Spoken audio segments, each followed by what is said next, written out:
Clock, please stand for the pledge.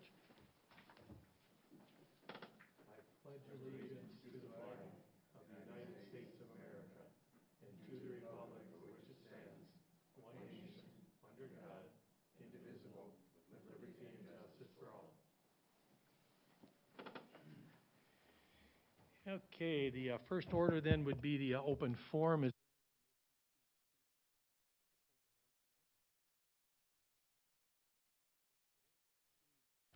Seeing none, let's move on to number 4, celebrating our successes. We're going to assistant track coach has been around for a while, Don. Go ahead, Mike. Come on up, Don. So, earlier this summer, I received a letter from Don telling me that, now that we have the new stadium built, he's going to be resigning as the track and field shot and disc coach for us. And for the last, I don't know how many years, 3-4 years, he's been giving me a hard time about the conditions of the shot and the disc area. So now we finally got it right.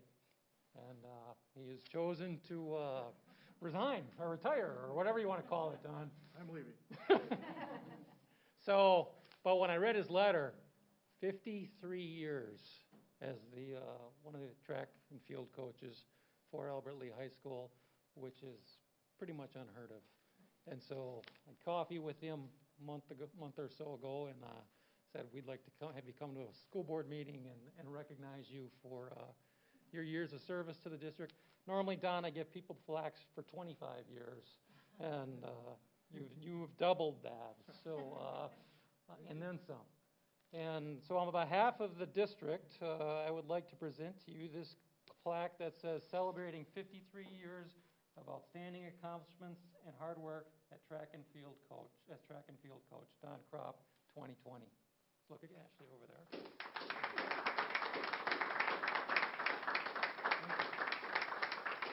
Any words of wisdom you want to leave us with, Don? No, I warned you that I told him, he asked me if I had anything to say, and I said, well, I started my love affair with track in 1959.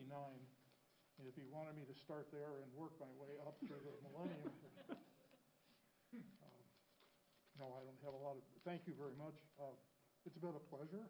I've enjoyed every minute of it, except I told Kim the last couple of years riding on the new school buses with narrow seats and no leg room was a bit of a problem for old people, but it's been great. We've seen a lot of students. Some of the accomplishments are in the Albert Lea Tribune. For when I did 50 years, they did a thing in the Progress edition. You can read all about how many superintendents that I outlived. Oh, really? A whole lot of athletic directors. I think about 6 head track coaches. Thank you very much. All right. Thank you. Thanks for everything you've done. Thank you.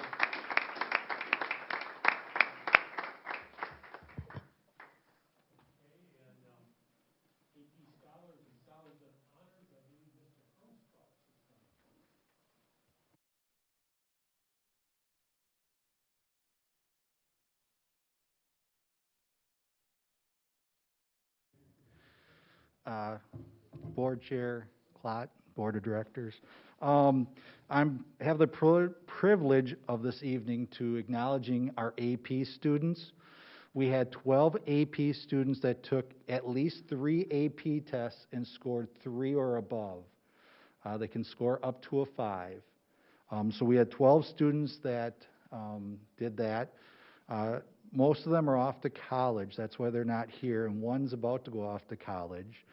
So if Sydney Nelson would come up and receive her plaque. Sid took at least 3 AP courses and got 3 or above. So congratulations, Sid. Thank you. Sid. Yeah, where are you going to school? That's all I got to say. I'm going to Luther College. All right. What are you majoring in? Nursing. And what are you minoring in? Mathematics, maybe. All right. Congratulations, Thank Sid. you.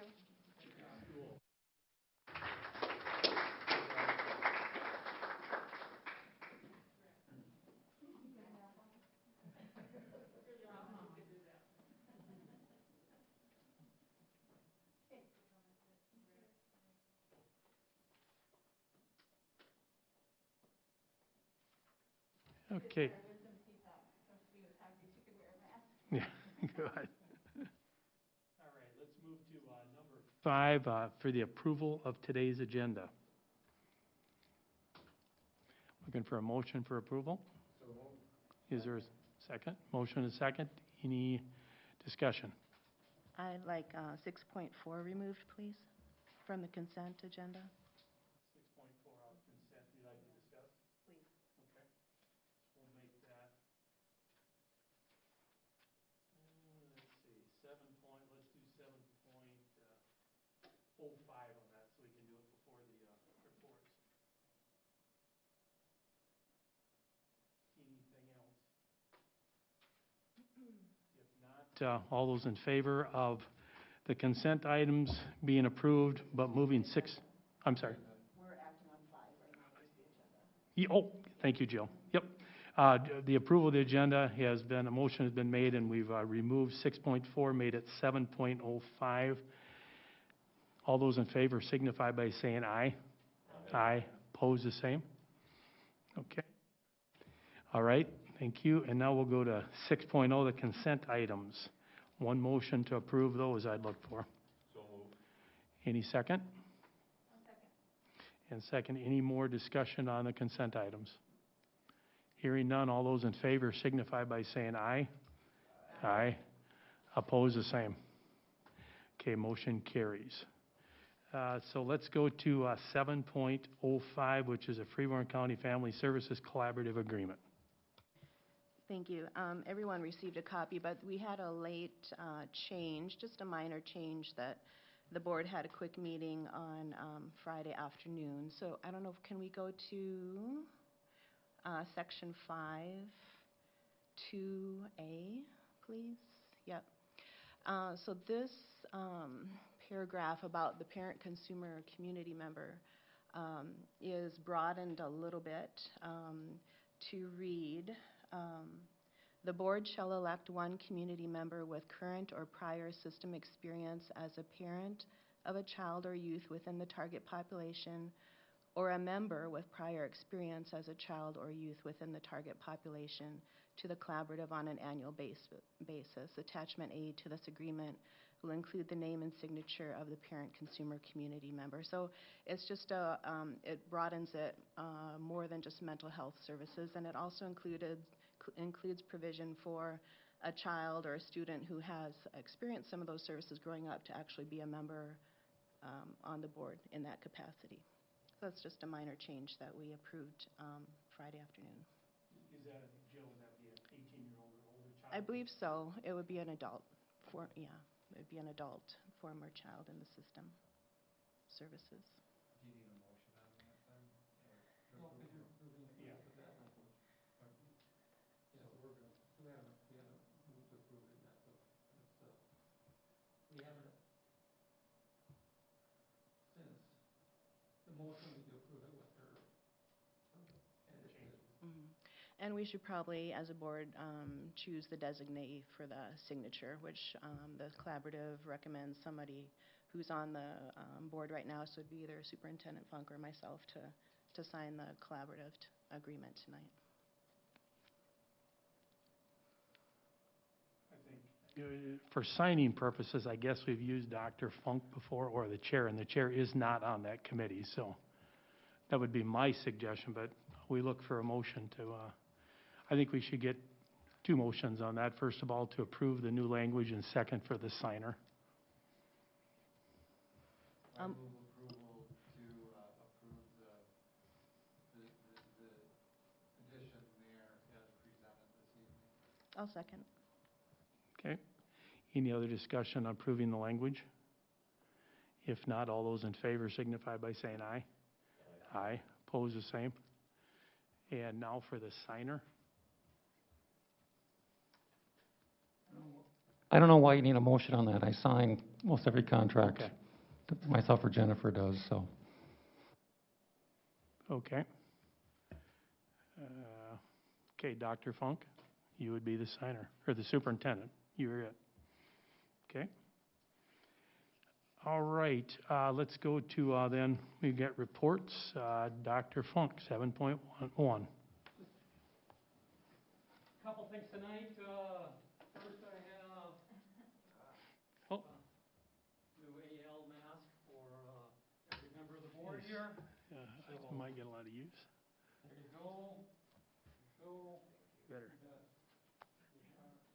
You bet. So, we had our back-to-school kickoff this morning at Hammer Field. It went exceptionally well. I think the weather was a little bit cooler than last time we used Hammer Field in July here for the graduation. Real positive feedback from the staff. The technology worked well, and overall it was a great morning.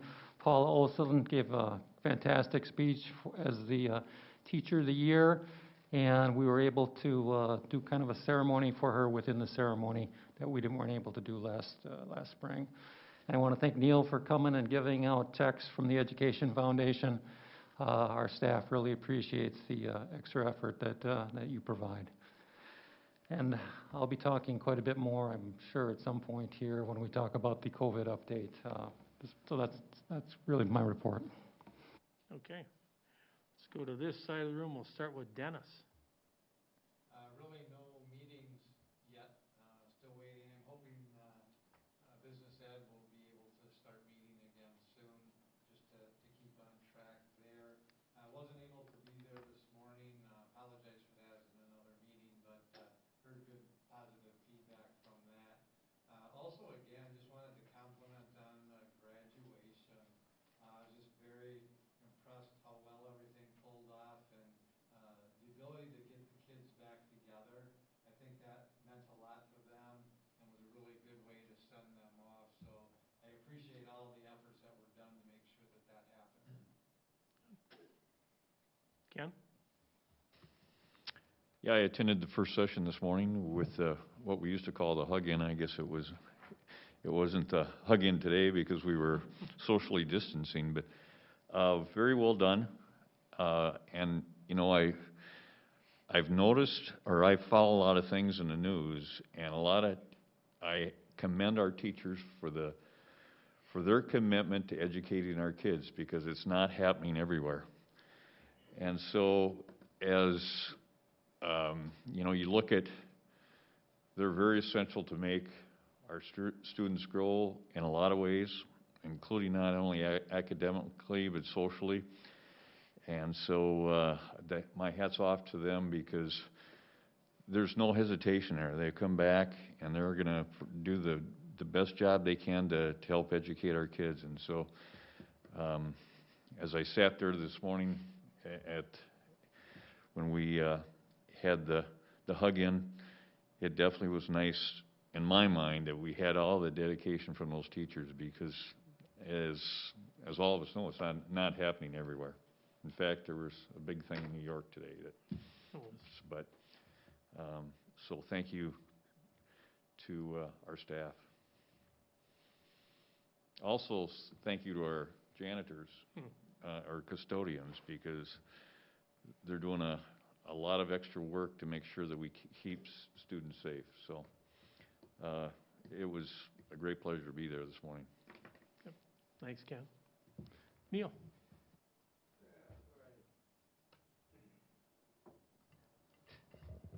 Thing is glued to the, oh, there we go. Yeah, I could second everything Ken said. You know, I've attended quite a number of these hug-ins myself over the years. And the beginning of the year is always an exciting time for teachers as they come back and anticipate a new year and new students. And teachers are pretty much by nature, by definition, survivors. They're tough individuals. The weak ones get weeded out. And it's always an exciting time, but I think this year, with all of the turmoil and all of the hardships of the pandemic, actually it gives them something to sink their teeth into.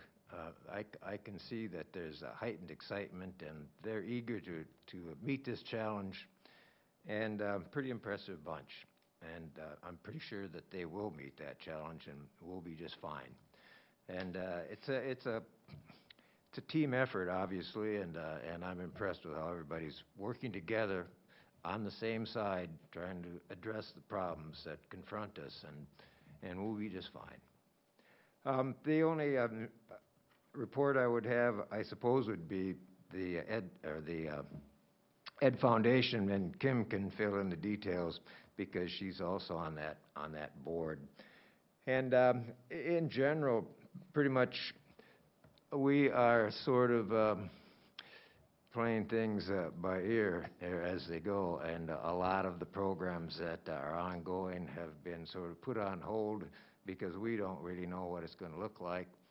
And once we get back in school and things fall into place, things like the Great Albert Lea Project and other activities that we have going on will be a little bit easier to define. So we've pretty much tabled a lot of the things that we normally would be doing, including the Distinguished Educator, Distinguished Alumni, the Athletic Hall of Fame.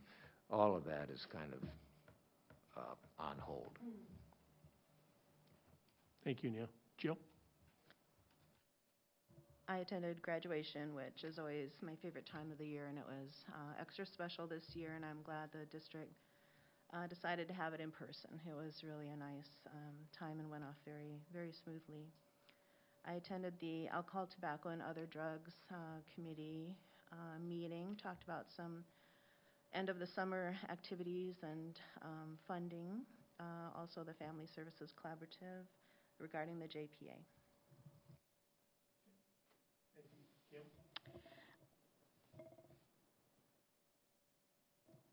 I attended graduation, and I attended today as well. Just really feel good times for the district, and it was well done today. I love the Gumby part. It was cute to watch the crowd because some of them are like, what is, like Zach Luther was cracking up. So I think it was fun. It was fun to see that. But I did attend the Education Foundation meeting, and one of the things that pretty much like Neil said, everything's on pause, but one of the things that we're starting the conversation about is how the Education Foundation can partner with the Activities and Athletics Department on the fees. So if there's something we can help with there, we just started the conversation, so more to come on that. And I had the opportunity again to attend graduation. When the pandemic started, the two goals I had was in-person graduation and in-person fall instruction. We got kind of 1.5 out of the deal, but looking forward to it, and I'm sure the students are too, because I bet no one remembers. I really like the Gumby deal, but do anyone remember the name of his horse? Pokey? I had a Pokey too. Pokey, I think. Now, I could be wrong, but no, it was fun. It was fun, again, that flexibility, which I only believe because of the preparation that the background you've had, Dr. Funk, and the leadership that's with you, that we're able to get it done. Thank you for that. And then the back to school, again, was a lot of fun today to see everybody back. So, okay, teacher report. Al, you all stretched out? Yeah, I'm getting there. Can everybody hear me okay? Yep. All right. Let's see. I got a few things here. First, before I forget about it, because I didn't write it down, my granddaughter just came over, and she goes, Grandpa, I heard your mask is really cool, the AL masks that all of us have. So I showed it to her, and she said, are we going to get one? Are we going to get one? And I said, I don't think you are. But I was just a quick idea, she thinks it's so neat, and all these other kids, if they did, maybe they could somehow buy them at cost or something. Just an idea. Anyway, like I told Mike and Kathy, we had a meeting this it was early afternoon, I guess. If you'd have told me 3 weeks ago that we wouldn't still be pulling our hair out of our head, I wouldn't have believed it. The anxiety level, the stuff has all really gone, down. I'm not going to say considerably, but it has gone down. It hasn't gotten worse. If I've said it once, I've been fielding tons of calls. If I've said it once, I've said it a million times. We're all going down someplace we've never been before, so just do the best you can. And that's all anybody can expect out of us, and I know that our members will do the best they can. Let's see. What else do I have? we're ironing out stuff with admin. It's going good. We still got some things to work on, but, you know, I'm confident we'll get it done. That's about it. Anybody have any questions? No, Al, but thanks for your leadership and helping with the anxiety too, because I know you get it first and you bring it to the school, so thank you. If I was a smarter man, I would have teased our VP on April Fools and said, hey, I'm not to be president anymore. She would probably had a heart attack. Thank you. Yep. Okay, number 8, safe and healthy, nothing there. Number 9, curriculum and instruction, 2020-2021 school year planning update. Dr. Funk. I have a number of subject matter experts here from the administration tonight, and they're going to come up and talk through different pieces of this, and then I will jump in when I need to if there's questions that they might not be comfortable with. So we're going to start off with Kathy.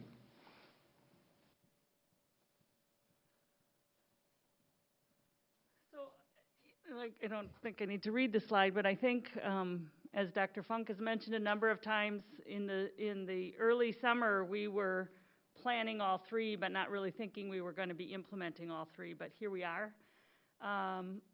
So I think our Distance Learning Academy, which is kind of what we're calling it now, headed up by John Double, is 745 students, give or take. K-12,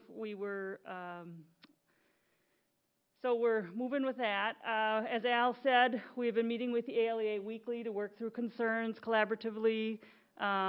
We also have building instructional leadership teams, and different buildings are generating different lists of questions, and I think we've been able to answer those questions building by building. John has generated a lot of questions, John Double, for the Distance Learning Academy teachers, and we've been trying to address those between Mary Jo, Mike, and myself, and John as they come up. Last week we met with all the bargaining units and provided them a little bit of layout as to how this was going to look. We talked through the COVID precautions that we're taking. We talked through some timelines. We asked for input from them, questions they may have. The custodians had some really good questions, and Steve Anderson has been responding to those concerns. And then our district-wide COVID team, the 3 school nurses, Dr. Funk and myself, met on Friday, really clarified their roles, answered some questions. They helped us with our screening protocol. Typically, they go out to the schools every fall and talk about students and student learning plans, and now they're going out and talking about student learning plans and all these other questions. So we really are trying to send the message that they are still there to support students. That is their primary role. But they also have some expertise in this area of COVID-19 that they are going to help support the rest of us with. And so really a very good meeting with them. Continued today with some other questions they had. Angela Murphy and I conducted a little over 25 interviews of licensed staff who requested accommodations, and then about another 20 interviews between she and I of non-licensed staff requesting accommodations, trying to see how we can fulfill those, whether they be, additional PPE, whether they be work from home, how does their environment look for plexiglass, working with their medical providers on some recommendations, and we're close to accommodating almost all of them. We're down to just a couple that we're just not sure we can make all the accommodations, but again, we're going to continue to talk to those staff and work with them because we really don't want to lose them. And then filling distance learning staffing, we started with all of our staff who wanted that accommodation of working from home. And many of them who requested that then were able to be on that team. As our numbers grew for distance learning only, we had to then start looking at what are our numbers in the classroom. Mary Jo spent a lot of time with looking at the numbers of students that were going to be on site versus those students who were going to do distance learning, and then looking at the sections in the building and juggling so that teachers, for the most part, could stay in their elementary building and be an on-site teacher, or if they were going to be a distance learning teacher. And I think most of our distance learning teachers at the elementary are covering 2 buildings of students but some, there might be a few others, so we're trying to keep those in cohorts. Trying to think where else we're at with filling assignments. I think that's about it. Questions? Maybe keep going. How successful have you been in matching the students that are distance learners to staff that are? So we've, I think, I will say I'm successful, but Mary Jo and John and the building principals have really been able to keep the vast majority of teachers in their content areas. The majority of their day, they may have 1 hour where they're teaching maybe a science class, but they're a math teacher. Or we have a couple of teachers, especially at the middle level, who have multiple licensures, which has been great because they can do 3 different subjects. We were just talking today about Mary Jo and I working with John to get a couple of out-of-field permissions, but very few. But anytime somebody has to do an out-of-field permission, it's an adjustment. So it doesn't matter if it's 1 or 21, it's still an adjustment, and we know that. So we're working through those.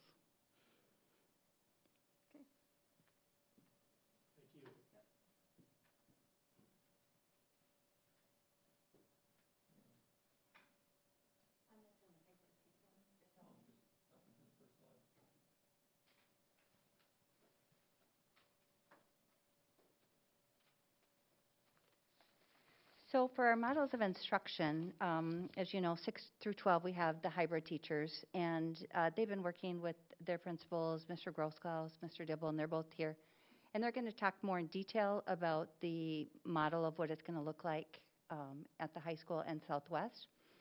The ALC is able to run their model pretty much with the staff on site because a lot of the computer-based programs we've been using, Odysseyware, lend well to distance learning as well. And as far as the elementary day, the on-site will be Monday through Thursday. The change that we have made is normally school starts at 8:20, but we will be starting school at 8 o'clock. And the other change is normally buses will come anytime between 7:30 to 8 o'clock, or even a little bit later sometimes at the elementary schools. And we've had to change transportation, and they'll get into more detail on that. But the one change for safety is as the buses pull up, instead of kids heading to a playground, being outside, they will be dropped off and come right into their classroom. So they will go through the thermal scanner, they'll answer the screening questions, and that way it's not one bell like it normally is at 8:10, and you have 400 kids enter a building at the same time. Now it will be as buses drop off, as families drop off. The first bell technically would be 7:50, but again, when buses get there, kids will be, instead of going to the playground, coming inside the school directly to their classroom. And because of that, we have increased the student contact time for our elementary teachers. So we are shortening the student contact time by those 20 minutes on Friday afternoons. So teachers will still work their regular hours, but the distance learning day on Friday, when students would be at home doing their virtual learning, will end earlier in the afternoon based on the minutes that we're going to take back. And then teachers can use that for collaborative time, team meetings. And so the other thing is we're really going to put most, if not all, I guess, meetings on Fridays for staff at the elementary level, including PLCs. PLCs normally take place at 7:30 on Wednesday mornings and go till 8:15, and so we're moving those to Friday as well. So those are the changes that will happen at elementary. Any questions? Okay.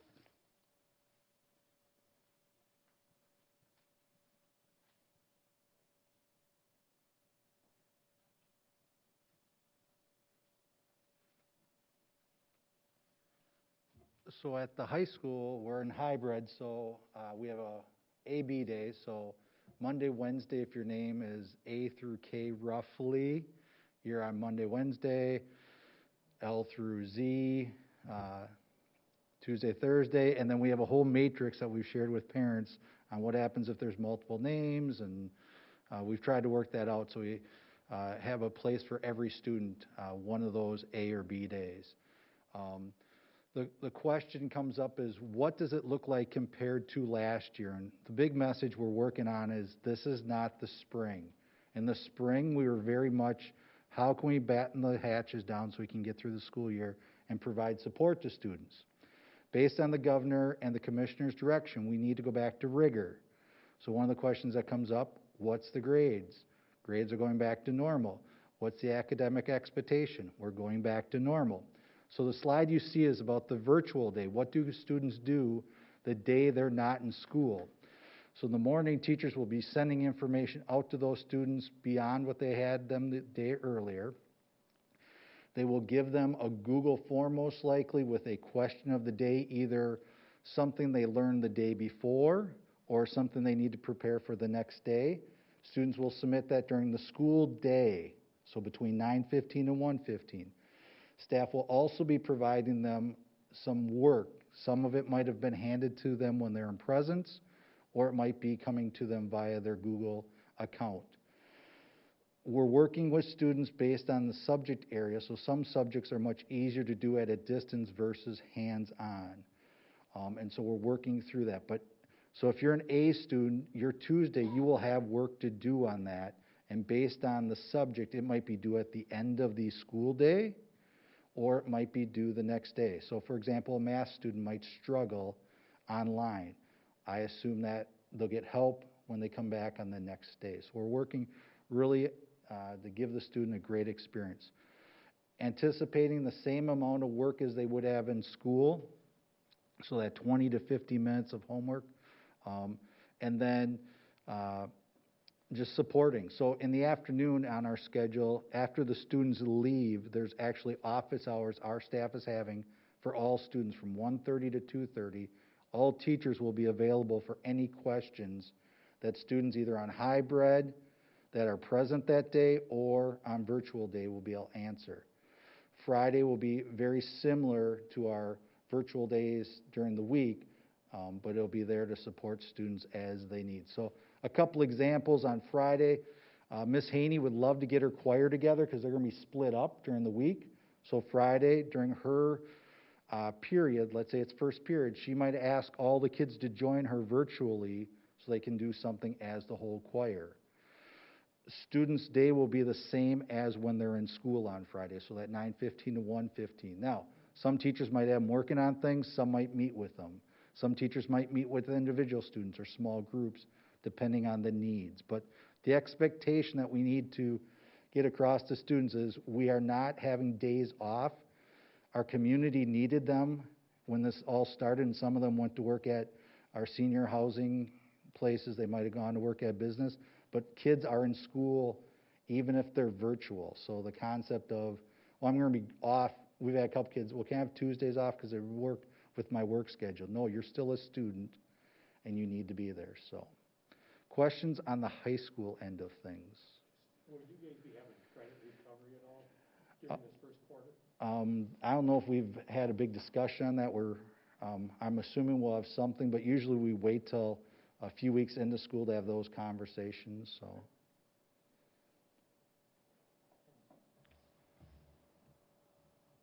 For the in-person, the days, so they'll be done at 1:15? Correct. So then the buses will pick them up at that time? And the question that I keep hearing a lot is the concern of the cleaning because you're switching day to day. So the A group is on Monday, the B group is on Tuesday. How's that cleaning getting done? And then again for Wednesday, there seems to be concern out there, but it sounds like you're starting to address it because of 1:15. So does that mean maintenance is coming in at 1:15 and they're starting to deep clean for the next day? So our evening maintenance crew starts right around 2:30. So they'll start doing some of the basic cleaning. but then they'll do their cleaning at night. And so, like in our classrooms right now, each classroom has paper towels, has spray bottles, has hand sanitizer. So I'm sure some of the students will want to use those during the day. I'm sure, like when I was a teacher, you want to clean things up once in a while. But the custodians will come through and they still have their evening sessions like they normally do from till about 10:30 at night, so. Yeah, I appreciate that, it's just, I didn't know the best way to try to answer that. The operational, it's an interesting question. It's a logistical versus an operational issue. Okay, do we need to clean the building for cleanliness to keep the kids safe? And again, I think we've got a good plan with the shortened day, but from the educational perspective on it, we feel it's better for continuity's sake that we see kids Monday, Wednesday, and then in between virtually, and then again on Friday, as opposed to if you're going the AABB model, you might not see kids until, might be 6 days in between seeing them in person. So that's the educational rationale behind it. And for students on distance learning and even on the Friday distance learning, will they be getting a video lesson from their teacher? Will they see and hear their teacher? For the hybrid, they could have that situation depending on where they're at. So just like a normal school year, based on what the needs are of the student and that class.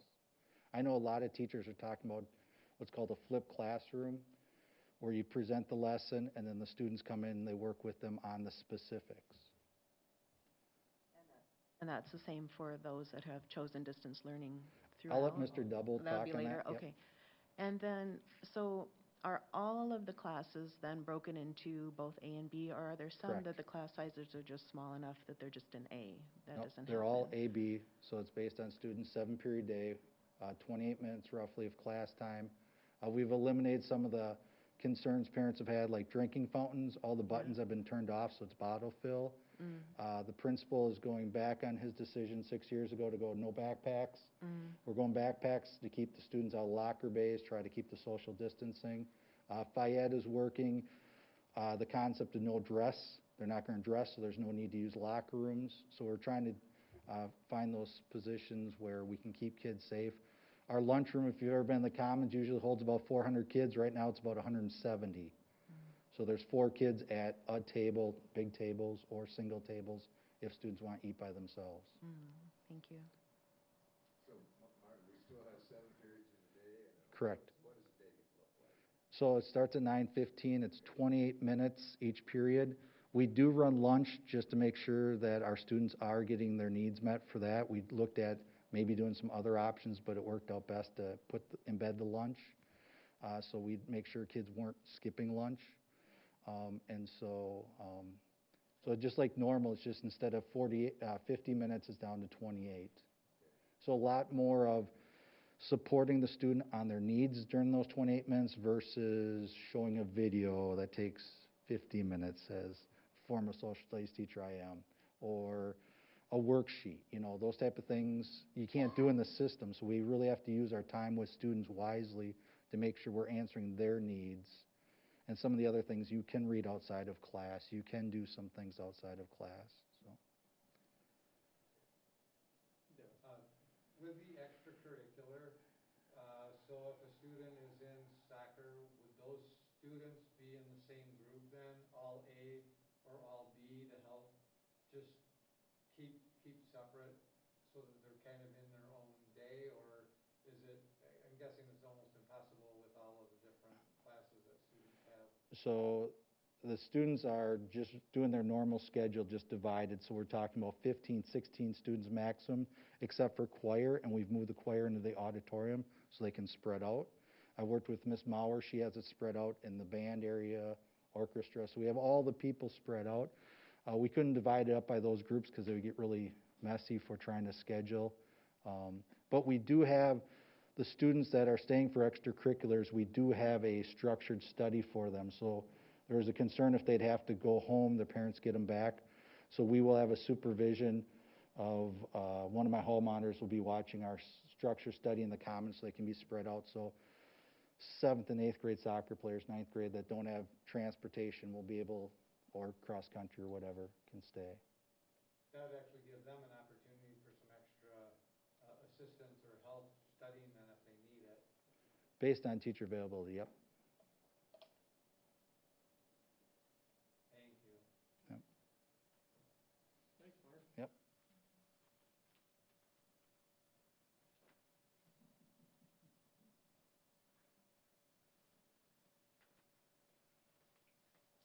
All right, so I'll kind of pick up right where Mark left off.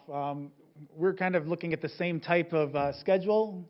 We also kind of have a 7-hour block, but we reduced it to 6 periods in the day. We used to have a 7. The reason being is to get that 28 minutes per class. We decided to keep our advisory because we know the biggest thing these kids are going to need coming back is that social, emotional connection to make them feel welcome in the building. So we're going to build those relationships right away with our advisory program.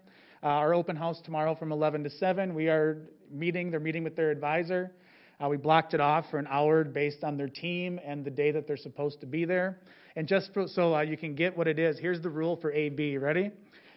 Based on your last name, if there's multiple siblings in the house, it's based on the sibling who appears alphabetically first at Southwest Middle School. Did you get it?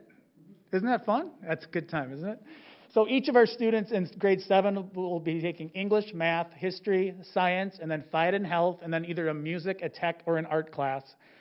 Music coming first. Most of our students, over 145, are still involved in those performing ensembles. Grade 6 is English, math, history, science. Phy Ed, digital citizenship every other day, and then the music, art, and tech as that final elective plus the advisory hour. And so that's 28 minutes of every day. Going into a little bit on the next slide of what each day looks like, you can kind of see the way different departments are doing it based on the strengths of those teachers and what the department thinks that is going to work best for our students. So for instance, science, on their in-person instruction on the day that the student is on site, are going to be doing hands-on activities based on the lessons from their virtual instruction. So Mark talked about the flipped classroom. Science is going to a truly flipped classroom where they're going to be having their videos and their presentations on the virtual day, and then the hands-on experiments or activities on the day that the students are present. The English, language arts, and social studies and math are going to do more direct instruction on the in-person day, kind of showing them the way, and then on the virtual instruction day, they're going to be doing supporting activities, assigning IXL, which is an academic software, materials to help them where they may be lacking some skills, and then formative assessments. There's software called GoFormative. That's a fantastic formative assessment tool that gives real-time analysis of what the students know. So they're going to design lessons for the virtual day based on the direct instruction from the previous day. The special education in smaller sections are actually, you asked about going if smaller sections, they're actually, quite a few of them are going to have Google Meet set up. And so even though the student isn't sitting in front of them, they're online with them, learning at the same time as their classmates. So they're seeing the teacher every day on a Google Meet for some of those smaller sections. And like Mark said, the centralized message to everybody is all days of instruction are equally important, and the expectation is that students are online every day. And that's Southwest's model.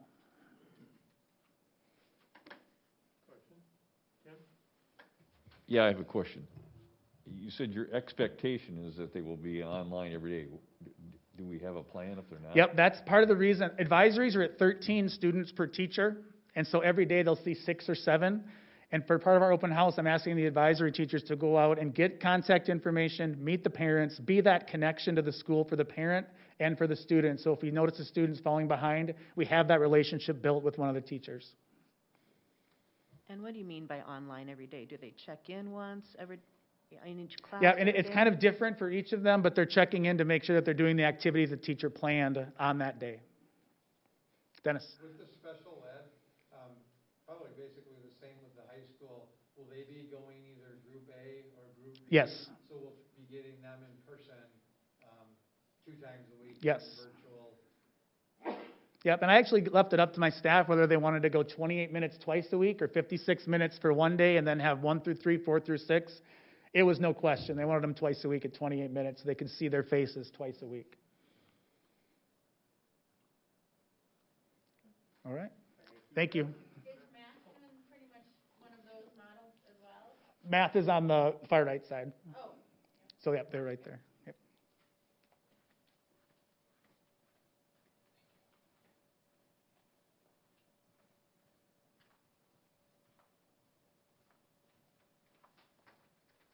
Good afternoon, everyone.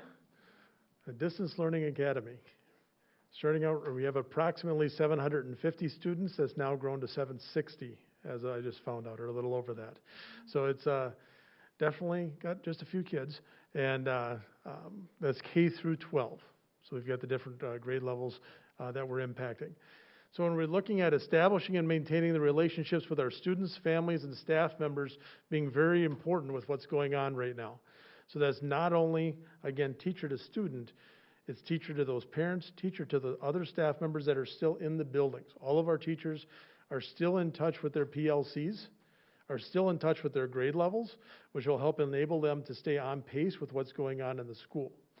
As we've mentioned, this choice that they've made is for a quarter, and therefore we'll be able to transition students into or out of distance learning at the quarter as they may choose. While Distance Learning Academy is a flexible model of learning, students are expected to attend all scheduled virtual class meetings and to complete all the assigned works that is for their online times. So they are expected to be there, they are expected to still do those things. The blended model of interactive video classroom lessons and online work completion requires engagement and collaboration to be successful. So it's the collaboration between the teachers and the students, between each other, between our staff members on the different things, and just making sure that they're working together to be engaged. Our elementary schedule, we're running to make sure that we're as partnered up as we can with our buildings. We're running the same hours as our elementary counterparts, starting our school days at 8, so the classes will open at 10 to 8. That way the students have to get signed in just like they'd be walking into their classrooms, just in case there's a technology glitch or anything like that. They get the group of their normal classes, they're going to get the specialists, they'll get the small group instruction as well. The group classes are when everyone will be logged in, and then the small group is going to be, for instance, when you've seen the reading stations or the reading times that they're going around. It may have different things. They may just have certain kids sign in at a certain time, while the others are doing that reading material in a different way. We'll be going with our 4 days with the virtual day on Fridays. Again, the virtual day still has the online, and the teacher is still available during that scheduled time. The technology that are using, our K2 students are using the iPads, 3-5 is on Chromebooks, and some of the technology they'll be using is Seesaw, Google Classroom, Google Meet, and others. Our middle school schedule, we're following the Southwest schedule that was set. However, we are making one modification. We moved our advisory to 8:45 in the morning. The reason for that is it then gives an hour in the middle of the school day in case a student needs to go get lunch. Lunch is open from 11 to 12. Our lunch period that was in the schedule was only about a half an hour long or 28 minutes long. So by doubling that, they have time to get there, get a lunch, get back, and hopefully eat the lunch as well. They're getting a 6-class schedule with a study period built in, or elective. I believe it's the elective period now. The 4 days, we already mentioned that, sorry. The core courses, plus they're getting that music, art, and tech choice, as was mentioned. Our technology, all the students are going to be using the Chromebooks. We're using Google Classroom, Google Meets, Go Formative, and a new one that's coming out with science, in the science area, the Amplify. And we're getting more information on that. High school schedule, again, now we're following the high school schedule. So the same time, because we also have several shared staff with some of our classes. So by having the same schedule, we're able to have those folks teaching our students in the Distance Learning Academy as well. 6 classes in there with a study period. We have the 4 days plus the virtual on Friday, which again, they're available. Our teachers will still be available during those times, as those times do end at the 1:15. Core courses plus the electives. All of the musics except the 8th grade choir were able to be put into the schedule. And Jeff Halverson, I've got to give him a shout out. He is doing an amazing job between not just building one schedule, but effectively 2 schools at the same time to blend into one. 8th grade, they're keeping their Tiger Pride and their Pathways electives right now. That was what most students had chosen, so they were able to fit into those first. 9th through 12th. We've got personal finance, criminology, decisions for living. We've got language, 2 different languages, levels 2 and 3, to allow those students to continue on. And several others. I could be here a lot longer than what I probably should be. One other modification we made is we were able to get our juniors into taking their econ and American government in this digital setting.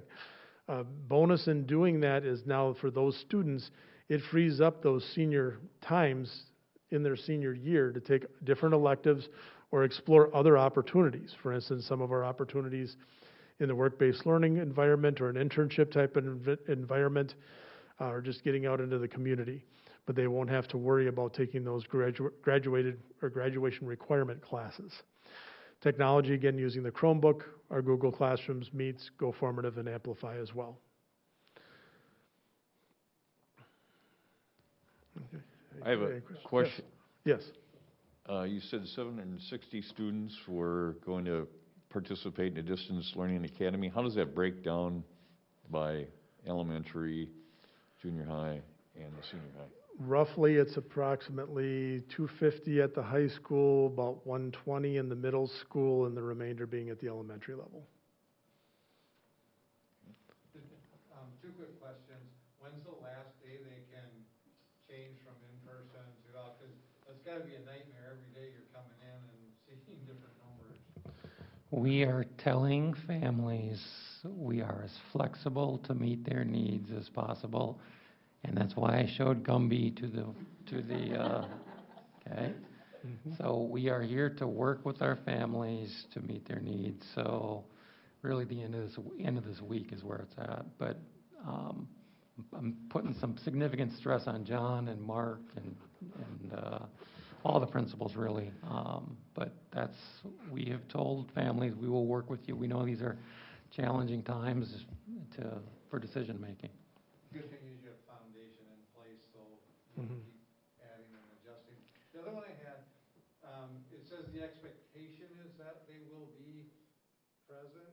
My only fear there is I've seen parents take advantage of, well, if it's only expected, would it make sense to say they must be? Because then it really enforces the attendance and things. I worry sometimes if it's expected, well, that's just a suggestion, man. I don't need to. So I don't know why I picked up on that. There is one thing that, John did a great job up here. Another piece of this, and I addressed it with the first group I talked to this morning, but not the second, is the social emotional piece. And we have counselors that we are identifying in each of the buildings to work with John, to not only work on our students who are in person, but dedicated to the folks who are doing the distance learning. And working through them, utilizing some of our para support, we will ensure that we meet the expectation of you need to be in school. John, how successful have we been in accommodating the needs of secondary distance learners who are in AP or CIS classes? Are we able to match those students with staff that are licensed or qualified to teach those classes? We're doing the best we can at this point. We have some that, yes, the classes are going to happen. There are some cases where we've taken a look at what the student options were in their schedule. We're able to either flop the year that they took a class. If they were a junior, maybe they can take it their senior year, take the opposing CIS class their junior year, and able to make a class that we were able to hold that way. So we have been able to get some of those AP or CIS classes into the schedule as well. And we're still working through that. We're doing the best we can with keeping the numbers and the sections. I can give you one example of French, advanced French, like 2 or 3. So the teacher is actually, and we talked this over with the ALEA this afternoon, the teacher will actually be teaching his hybrid students, and how we're planning on it is have the distance learning kids beam in for that teacher so that we can meet those needs. I was hoping you'd do that. That's a great idea, and I think that'd work very well. So that was a lot of information all at once. I don't know if I absorbed everything, but so for both elementary and high school, each will follow the same hours as their in-person counterparts. And then for the 4 days, during the large group or the large class meetings, are they interactive? They can see and talk to their teacher during that time? Yes, they're interactive video lessons, yep. And then on the virtual day, that would kind of feel like the Friday in the hybrid Very similar to it, yes, situation? yes. Okay, and then have you noticed any patterns in the, are there any certain groups of students that you're finding are choosing distance learning in particular? I haven't really dug down into that. There's there's increased areas in each building at different levels, but it all depends on where the students are. You know, we have more juniors than we have seniors. We have 3 sections of our second grade classes versus the 2 sections of the rest. You know, just some of those things, but those are more numbers and what's coming in. And then I guess for the district in general, are we following then our absence policies as far as if they don't check in for a class, it'll be just like if Yep. they missed a class? Our teachers are taking attendance and the students are expected to be there, yes. When you mentioned the sections, does that go by state, like can be 25 in a second grade class or 18 in a first grade? When you say there's a couple sections in second grade and 3 and third, or whatever A you just couple said, of classes. and that's So it's- somewhere in that 15 to 20 student per teacher? We go with grade level targets. That's the target, that's what I was trying, okay. And then restrictions, Mike, as far as coming, I mean, if they choose distance learning, then that's for the first quarter total, or can they come in halfway through and We change their will mind? work with the families, okay? Yeah. The intent is they choose it for the quarter, but if I have a family come in and say, this is not working out for us, we will do what we can to meet the needs of the student. Do you get any help from anyone, John? We're getting Other than plenty- everybody? we're getting We are actually plenty of- hiring John a secretary because he has the second largest school in the district now, and he has no administrative support, so we are adding a position to support John.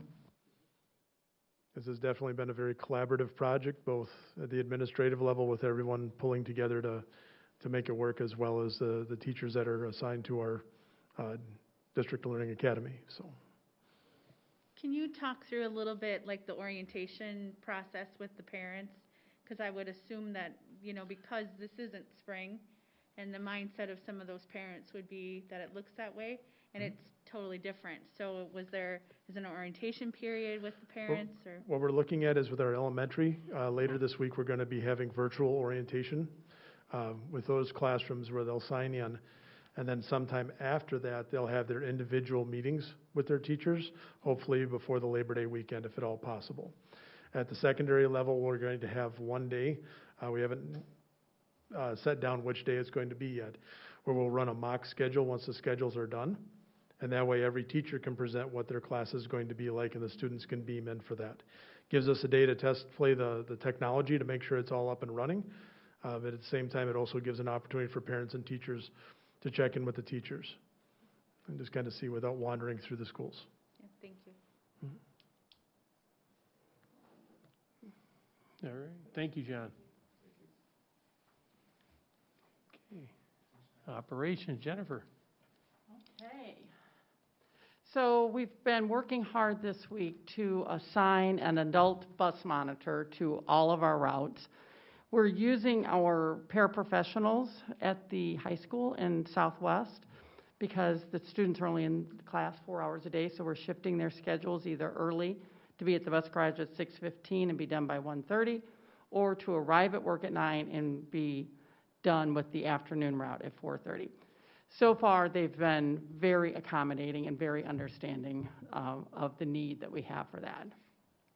Thermal scanners are going in this week, 3 today, the rest tomorrow, and we will be training our personnel in each school on Thursday on how to work this. So at each school, we'll have someone watching the monitor, and then another person who, if we do see a hot spot, would pluck that person out, have them sit for a couple minutes, take their temperature with an actual non-contact thermometer, and then make a decision of where to go from there.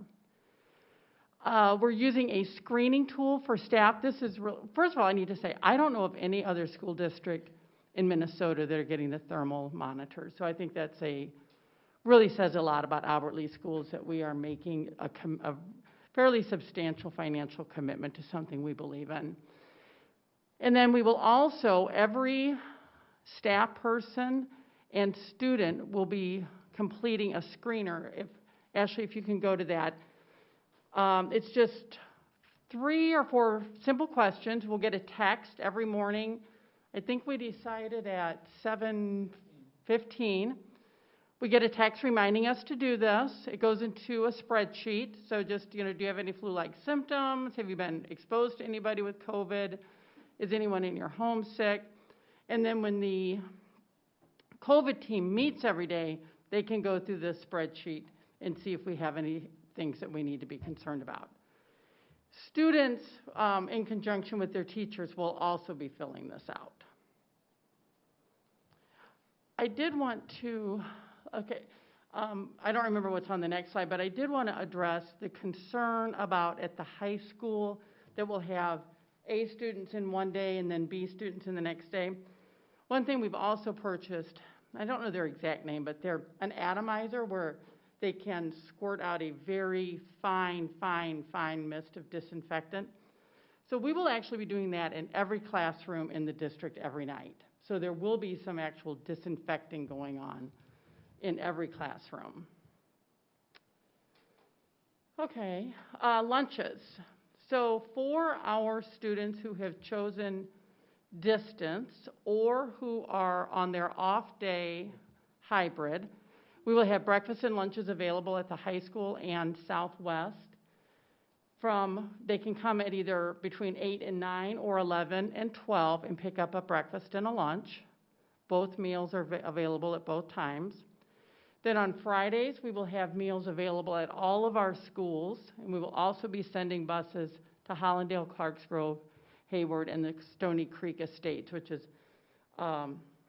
across from Halverson, kind of in an area that's a little harder to get to.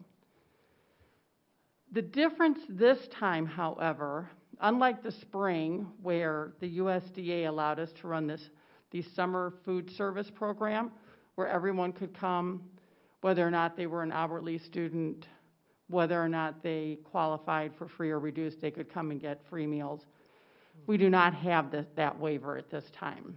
So if students or parents come to pick up meals, they will need to provide the student ID number, and then if they qualify for free or reduced, they will get that price. If they don't, the funds will come out of their food service account.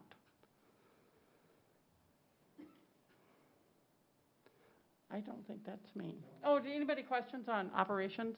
I had a question on the screening. So Yeah. if they answer yes to any of those, is it understood that they don't come in, or is there a different system for that? Well, everyone is supposed to, in their own mind, self-screen and not come to work if they're sick. But if they would, and if they would answer yes to any of those, that would be flagged for the COVID team that meets just an hour or two later, and they would follow up with that person. Anything else? Thanks, Jennifer. Mm-hmm.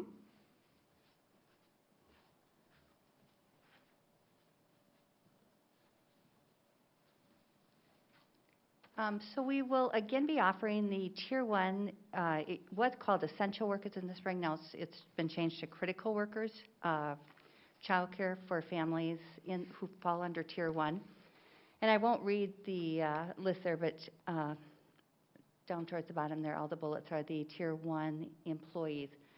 So if they would like, we will have childcare available on Fridays, and we'll start right away on August 28th during normal school hours for kids in grades K through 5. We'll be housing the childcare here at Brookside, and if students are here, we'll have staff support, so those students will be doing their distance learning well on site, so families don't have to take them home that night and then have to do schoolwork on the weekend. And then I've been working with Dennis, thank you. The Family Y has offered to then take on Tier 2 critical workers. And again, under the governor's orders, there's the list of what Tier 1 is, Tier 2, Tier 3. And as a school district, we're required to do Tier 1, and then Tier 2, Tier 3 it's reach out to community agencies, and so the Family at Y has stepped up to do that, and we'll be getting information out to families tomorrow and Wednesday at the parent-teacher interviews that are happening in elementary schools. The last slide relates to communication, and I'm often asked how we are communicating. So these are the various notifications district-wide at the elementary level over the past few weeks that we have sent out to families, either through our mass notification systems, our websites, the Albert Lea Tribune. You know, again, as superintendent in these stressful times, we can't communicate enough. And that's the update we have for you regarding COVID-19. Thank you. All right, let's go to 10.1. We have a resolution to adopt a base learning model for the 2020-2021 school year and other COVID-19 related matters. Dr. Funk. This is the MSBA model that arrived while we were speaking at the last board meeting a couple of weeks ago. What this model does is it asks the district to identify what our base learning model is. In this case, we will be doing a in-person at the elementary K-5, hybrid 6-12, and we're also offering distance learning. The other thing that this model does is it designates the superintendent to have the flexibility to change the model based on conditions that are happening within the community.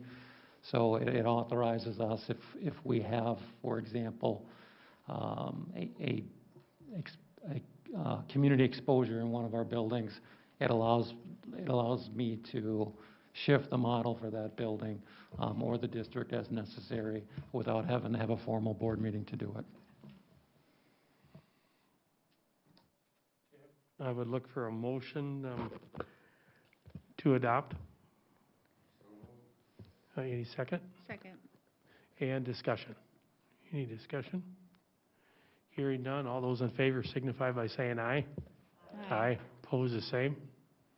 Motion carries. 10.2, resolution relating to calling the school district general election. Dr. Funk and Jennifer. So Jennifer's got some information again for you that we shared last month. Do you have electronic copies of? So really, at this point, we have, over the last couple of meetings, talked about potential options for a referendum.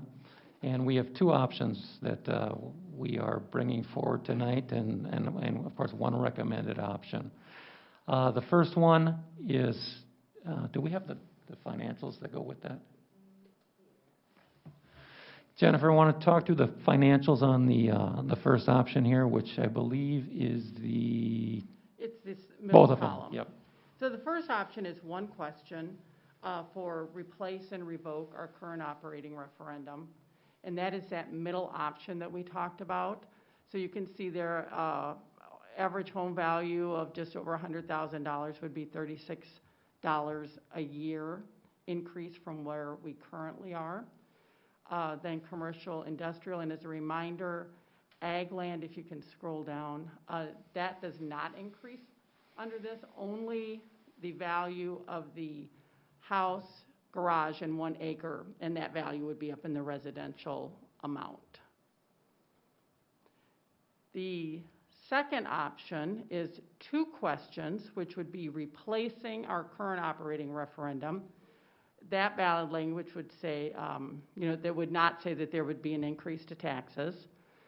That would be question 1. Question 2 would be the capital project levy.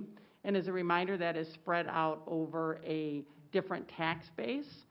And so it affects the different property types a little bit differently. It eases a little bit of the burden on residential because it does tax the ag land.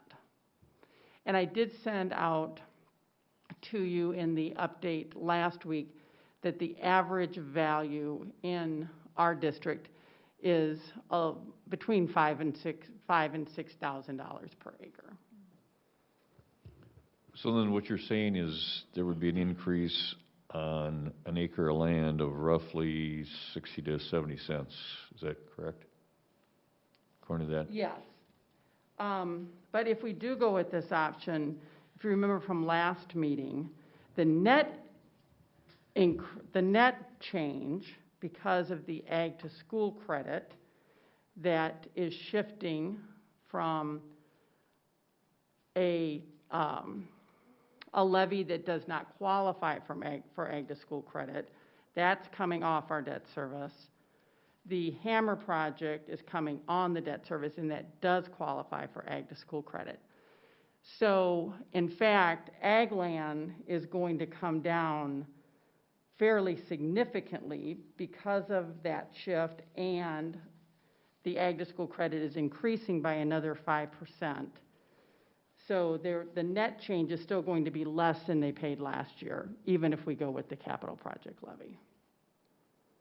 So what they will see on their tax statement would be less than the previous year. The key on that, though, is going to be the farmers with the ag land need to be able to understand that. Oh, absolutely. And the statement doesn't say it's going down. No, it does not. The statement, it's a tax credit that is showed someplace else within the statement. So those were the two options that we've talked about, and I know Dr. Funk has a recommendation that he'd like to put forward.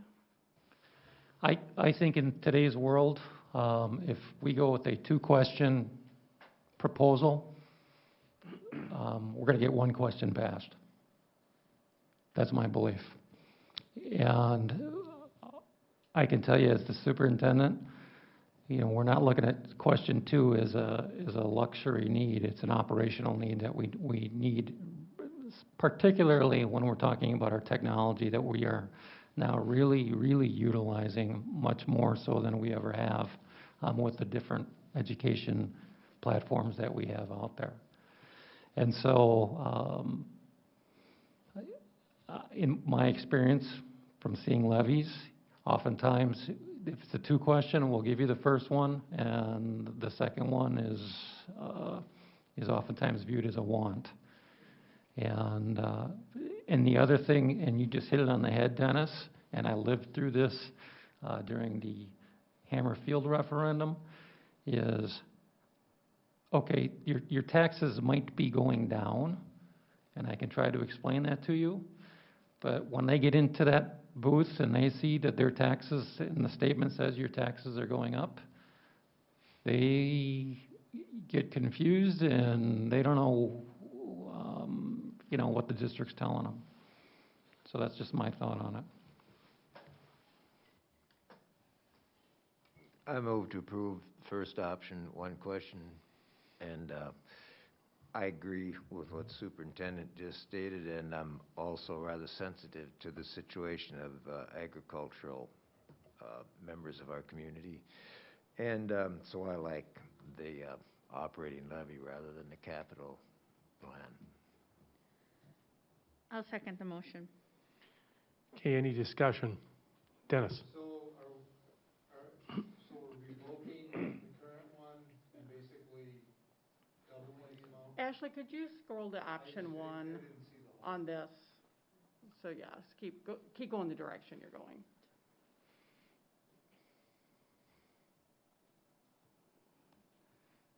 So You're revoking. Revoking and replacing. 573 per adjusted pupil unit, and you're replacing it with 714 per adjusted pupil unit. And that would give us about 500,000 more revenue each year. And at the bottom of that question, then you can see that it does say this will be an increase to your taxes.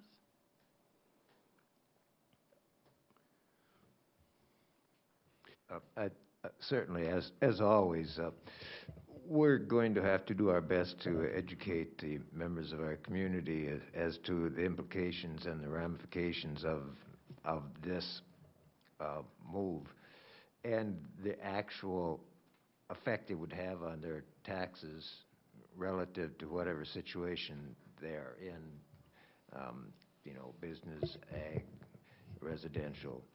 And, you know, that works for those that listen, pay attention, but for those that don't, they walk into the booth and they see that their taxes are gonna go up. So we have to really do a great job, and we have in the past, and we will do it again. We have to do a great job of getting the information out there and informing our community exactly what the ramifications of this would be for their tax situation. Dave? Yeah, Ken. You know, Mike touched on it briefly, but when he talked about the technology that we need today, I think our current situation, we've done a good job, but we got to make sure that we keep the technology that's available there, because we are going to have distance learning probably for some time. We might have a hybrid. You don't know, but all kids need to get a fair, equitable education, and I think that we need to move forward with this so that we can provide everybody the technology that it takes to receive that education. And is the Egg to School credit something that will be around throughout the duration of whatever this levy will It be? is in current law, so unless it would get repealed, but it is forever in law at this point. So that will cover under this. So this actually, the Ag to School credit will result in Ag Land's taxes going down for next year. But this option has no effect, is not affected by Ag to School. Only on their house. Because it's only on their house, acre, and garage, correct. Well, yeah, and I see that as fair, because the farmers are going to realize, you know, an adjustment in their residential, in their house, in their garage, in their 1 acre. Well, that's their residence, so everybody's residential is going to be affected. But the you know, the burden of farmers on paying increases property taxes on their land, that's kind of hard to swallow. And I do like the simplicity of the one question. If someone wanted to know what this would do to them specifically, is it the county they would call, or would they ask you? So we will have a website set up that they can actually go in, very simple website, that they can get a determination for their home value, what the exact dollar amount will be.